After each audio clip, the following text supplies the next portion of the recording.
Olá pessoal, começar assunto novo hoje, gases e suas transformações. Esse capítulo está na página 240. Então, seja humilde, pois até o sol com toda a sua grandeza se põe e deixa a lua brilhar. Então, para que você possa brilhar, não é necessário que você tire o brilho das outras pessoas que te cercam. Novidade, né? Quadro novo, pensando no bem de vocês. Eu comprei, agora só falta pagar. Se alguém quiser me ajudar, eu aceito doações. Olha, gases e suas transformações. A maioria dos gases são compostos moleculares, com exceção dos gases nobres, né? Vocês sabem quais são os gases nobres, né? São esses roxos aqui. Eles são formados por átomos isolados. Os gases não apresentam um volume fixo.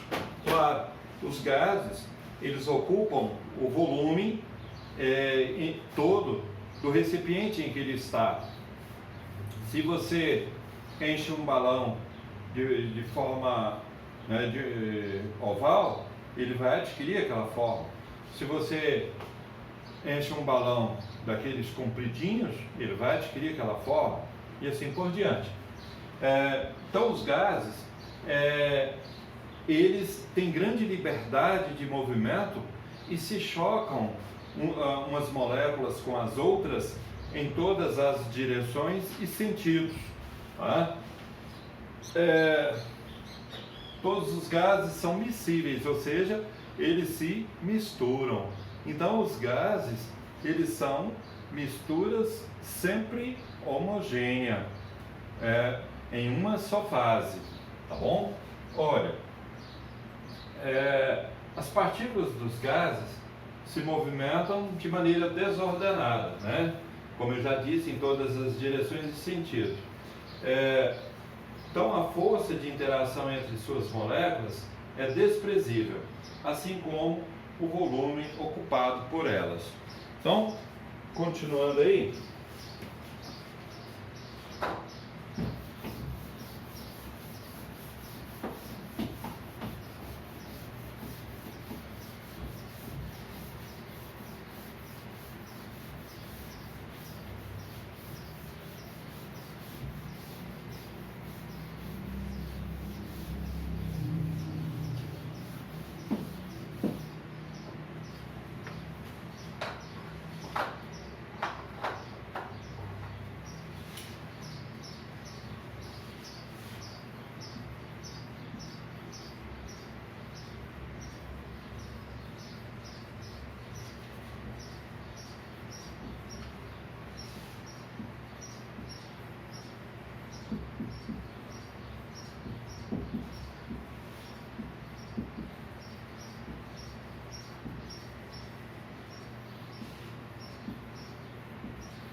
quando estudamos um gás, isso está no início da página 241, devemos medir e estabelecer relações entre as seguintes grandezas: pressão, volume e temperatura.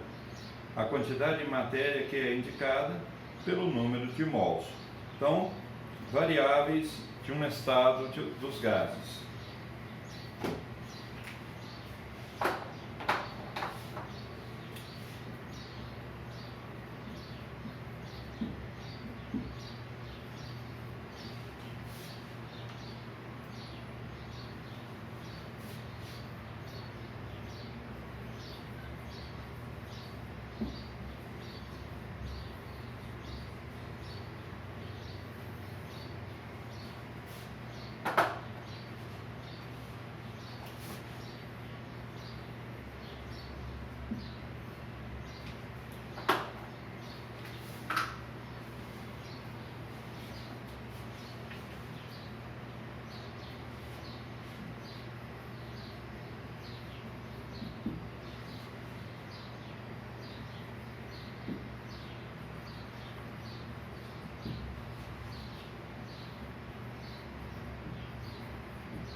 Pessoal, então, primeira característica é a pressão dos gases.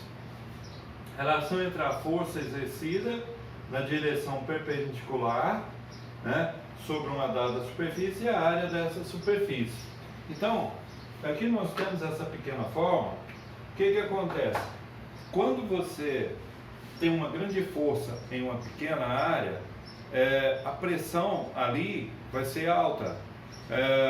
Se você tem a mesma força, mas em uma grande área, a pressão vai diminuir. Por exemplo, creio que vocês já viram aquele experimento, né, de colocar vários pregos na mesma altura, né, de ponta acima numa tábua, e a pessoa sentar nesses pregos. E nada acontece. Por quê? Porque ali a superfície de contato, né, a área de contato é grande. Então, a pessoa não vai sentir dor. Obviamente, se a mesma força for exercida e se colocar meia dúzia de pregos apenas naquela área daquela tábua, provavelmente todos esses pregos vão penetrar na pessoa, tá bom? Então, a questão também, vamos supor, quando você tem uma seringa, vamos supor de 20 ml, você põe o êmbolo lá na posição 20 ml, né, que é aquele que a gente aperta dentro da seringa. Ali, o gás, ele está, as moléculas estão espaçadas, né, distantes umas das outras, em que a pressão é pequena. Quando você aperta o êmbolo, fazendo com que ele chegue em 10 ml, né, ali se você apertar, né, tira a agulha da seringa e aperta a ponta dela, você vai ver que esse volume, né, vai reduzir bastante, mas não a quantidade de gás que vai reduzir, só o volume. A quantidade de moléculas dos gases ali dentro será a mesma, porém a pressão vai duplicar, vai aumentar. Tanto é verdade que quando você solta a ponta da seringa, você vai ouvir o gás sair em alta velocidade, né? Ouve até o barulho desse gás saindo, tá bom?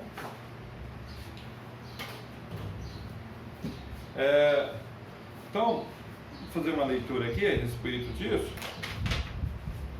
Até meados do século XVIII, o único gás conhecido era o ar atmosférico, que hoje sabemos ser, na verdade, uma mistura de gases. A Terra está envolvida por uma camada de ar com uma espessura aproximada de 800 km, que exerce pressão sobre os corpos, a pressão atmosférica. Graças à ação da força da gravidade da Terra sobre todas as partículas, as camadas mais altas comprimem as camadas mais próximas do Sol, fazendo com que nessa região exista um número maior de partículas por unidade de volume considerado.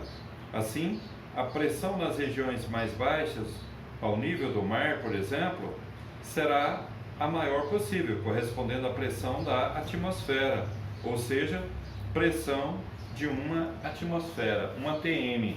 Então, uma atmosfera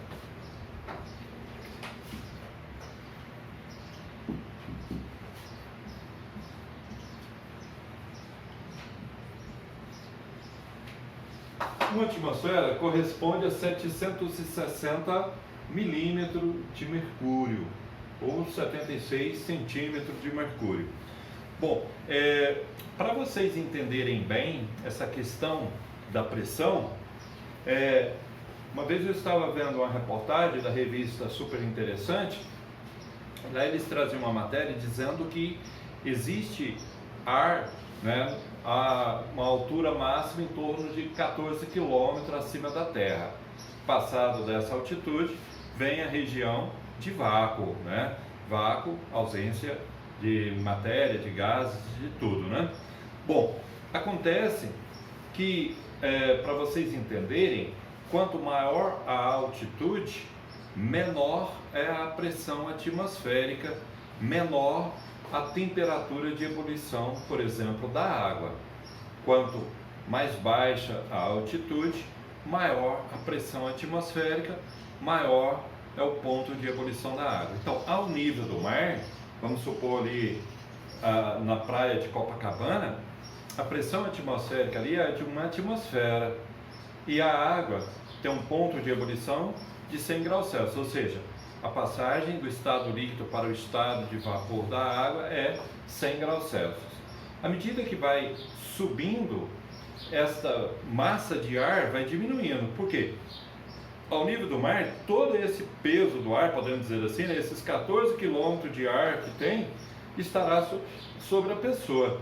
À medida que ele vai subindo, essa massa de ar vai diminuindo e as moléculas vão se tornando mais rarefeitas, mais distantes umas das outras. E aí, o que acontece? A pressão vai diminuindo, tá? Por exemplo, eu já fiz experimento em Jaraguá, colocando a água para ferver, e eu pude comprovar, tanto aqui quanto em Goiânia, que eu fiz lá também, que o ponto de ebulição da água nessas duas regiões é de aproximadamente 97 graus Celsius. Por quê? Porque Jaraguá fica a uma altitude de 666 metros acima do nível do mar. Tá?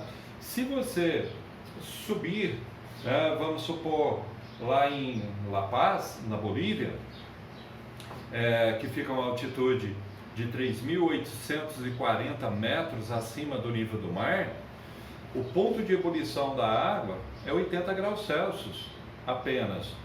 Então, o que acontece? Se a pessoa vai fazer comida lá, quando a temperatura chega a 80 graus Celsius em uma panela aberta, ela para de subir. Obviamente aí os alimentos vão demorar muito mais tempo para cozinhar do que se fosse aqui em Jaraguá, que chega a 97 graus Celsius.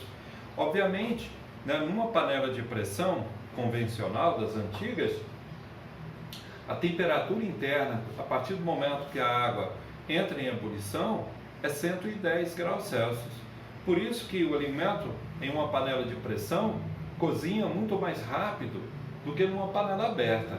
E se for numa panela de pressão elétrica, que a temperatura pode chegar até 280 graus Celsius aproximadamente, obviamente esse tempo de cozimento diminui bastante, né? Então, partindo ainda pelo o que eu estava falando, comparando com La Paz, o que acontece? Né? Creio que vocês já devem ter observado que a seleção brasileira de futebol, quando vai jogar na Bolívia, em La Paz principalmente, os jogadores chegam com 2, 3 dias de antecedência, né? De acordo com a lei de Darwin, que creio que vocês já viram na biologia, porque cada ser se adapta ao meio em que vive. Então eles vão com esse objetivo de tentar se adaptar naquele meio. Por quê? Porque lá eles sentem uma grande falta de ar, né? Porque o ar lá é rarefeito, porque está numa altitude bastante elevada. Então, por mais bem preparado que esteja um atleta, né, num dia de um jogo de futebol lá, ele não consegue correr os 90 minutos. E se os bolivianos vierem, por exemplo, para o Brasil, eles vão sentir o contrário. Eles vão se sentir, de certa forma, até sufocados de tanto ar que eles vão encontrar aqui. E creio que vocês já devem ter tido até essa experiência, quando você muda de altitude, né, em curto intervalo de tempo, você sente aquela sensação de ouvido tampado, né, uma certa surdez, né? Quando eu fui no Rio de Janeiro, lá no Pão de Açúcar, por exemplo, eu senti isso aí. E só volta normal a hora que volta lá para o chão, né? Então, é isso aí, meninos. Olha, quando se fala em pressão,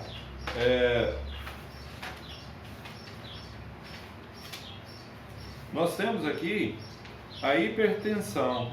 Está na página 243. Eu vou ler um trecho aqui para vocês. Ao bombear o sangue através das artérias, o coração gera contra as paredes desses vasos sanguíneos uma tensão denominada pressão arterial. Quando se contrai na sístole, o coração determina o valor máximo da pressão, pressão arterial sistólica ou pressão máxima. Na fase de relaxamento do coração, a pressão atinge seu valor mínimo, pressão arterial diastólica ou pressão mínima. O valor da pressão arterial aceito como normal pelos leigos é de 120 por 80. Isso significa que a pressão arterial sistólica é de 120 mg de mercúrio acima da pressão atmosférica e a pressão diastólica é de 80 mg de mercúrio acima da pressão atmosférica. Popularmente, esses valores são expressos em centímetros de mercúrio, que é 12 por 8. Porém, isso nem sempre corresponde à verdade. Obviamente, à medida que a pessoa vai avançando na idade, dificilmente ela vai ter essa pressão 12 por 8, né? Vai aumentar um pouquinho. Então, prosseguindo.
meninos, em relação ao volume, né, já foi comentado anteriormente que o volume do gás, ele ocupa todo o volume do recipiente em que ele está inserido, né? Olha, 1 metro cúbico, isso é real. O que é 1 metro cúbico? Imagina um cubo, né, que tenha 1 metro em todos os sentidos.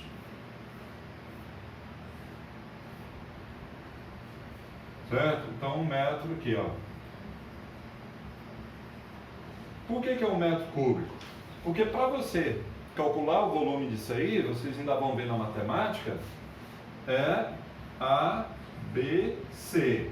Então você vai multiplicar todos eles, ó. Comprimento, largura e altura. Então, 1 vezes 1, 1 vezes 1, 1. Lembra-se da regra de multiplicação de potências de bases iguais? Que diz a regra? Conserva a base e soma os expoentes. Então, 1 metro cúbico, né? Vamos supor aquela caixa d'água antiga de amianto, elas geralmente eram cúbicas, né, de 1 metro em todos os sentidos. Quando ela está totalmente preenchida, ela tem 1000 litros de água, que corresponde a 1000 decímetros cúbicos. E 1 decímetro cúbico é igual a 1 litro. E 1 litro é igual a 1000 ml, que também é igual a 1 centímetro cúbico. Então, 1 centímetro cúbico é igual a 1 ml. Isso vocês vão estudar muito no segundo ano, né, para fazer essas transformações de unidades. Tanto faz você dizer que tem 600 ml ou 600 centímetros cúbicos, uma garrafa de refrigerante de Coca-Cola é a mesma coisa. Então, o valor numérico em centímetro cúbico e em ml é a mesma, é o mesmo.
Olha, então, temperatura. A temperatura está relacionada com o grau de agitação das partículas. Por exemplo, quando você coloca a água para ferver, quanto maior a agitação das moléculas ali na superfície da água, maior, né, está sendo a agitação entre elas e maior a temperatura. Então, nos gases, quanto maior a temperatura, maior é o volume ocupado, né, de questão de expansão. Vamos imaginar o balão tripulável. Quando a pessoa que está ali dentro quer que ele suba, o que ele faz? Liga o fogo. E com isso ele vai se expandir ao máximo. Por que ele sobe? Porque o ar quente é menos denso do que o ar frio, ou seja, é mais leve do que o ar frio. A tendência é ele subir. Quando ele está lá em cima e quer descer, o que ele faz? Vai fechando o fogo. Com isso, o ar vai se tornando mais frio. Se ele vai se tornando mais frio, ele vai se tornando mais denso, mais pesado. Obviamente, a tendência natural é ele descer, né? Por exemplo, quando coloca-se um ar-condicionado em um ambiente, sempre coloca próximo ao fogo, né? Lá na parte alta. Por quê? Porque o ar quente, ele sempre irá subir. Esse ar-condicionado capta esse ar quente, refrigera ele, devolve para o ambiente de forma frio, e obviamente a tendência é ele descer, né? Posteriormente, na física do segundo ano, vocês vão ver, esse é um do processo de convecção, tá? Esse círculo do ar. Então, meninos, por hoje é só. Ler uma mensagem para encerrarmos. O que você pode fazer para mudar o mundo? Comece mudando a si mesmo. Ninguém muda o mundo se não consegue mudar a si mesmo. Cuide da saúde do planeta. Não desperdice água. Não jogue lixo no lugar errado. Não maltrate os animais ou desmate as árvores. Por mais que você não queira, se nascemos no mesmo planeta, compartilhamos com ele os mesmos efeitos e consequências de sua exploração. Seja responsável. Não culpe os outros pelos seus problemas. Não seja oportunista. Não seja vingativo. Quem tem um pouquinho de bom senso percebe que podemos viver em harmonia, respeitando direitos e deveres. Acredite em um mundo melhor. Coragem, honestidade, sinceridade, fé e esperança são virtudes gratuitas que dependem de seu esforço e comprometimento com sua honra e caráter. Não espere recompensas por estas virtudes. Tenha-as por consciência de seu papel neste processo. Tenha humildade, faça o bem, trabalhe. Não tenha medo de errar. Com humildade se aprende. Fazer o bem atrairá o bem para você mesmo e trabalhando valorizarás o suor do teu esforço para alcançar seus objetivos. Busque a verdade, a perfeição, uma posição realista frente aos obstáculos, uma atitude positiva diante da vida. Defenda, participe, integre-se à luta pacífica pela justiça, paz e amor. Um mundo justo é pacífico, e onde há paz, pode-se estar preparado para viver um grande amor. Meninos, tudo de bom, até a próxima. Tchau!